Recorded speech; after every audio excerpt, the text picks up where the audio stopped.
ಶಿವ ಮುನಿದರೆ ಬದುಕಿಲ್ಲ, ಶಿವನಲ್ಲದೆ ಹರನಲ್ಲದೆ ಗತಿಯಾರು ನಮಗಿಲ್ಲ.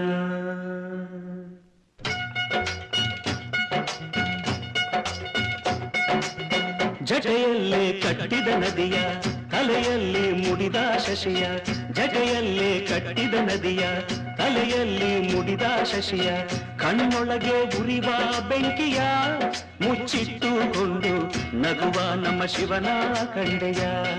ಅಮ್ಮಮ್ಮ ಅವನ ಮಹಿಮೆಯನ್ನು ನೀನು ಬಲ್ಲೆಯ.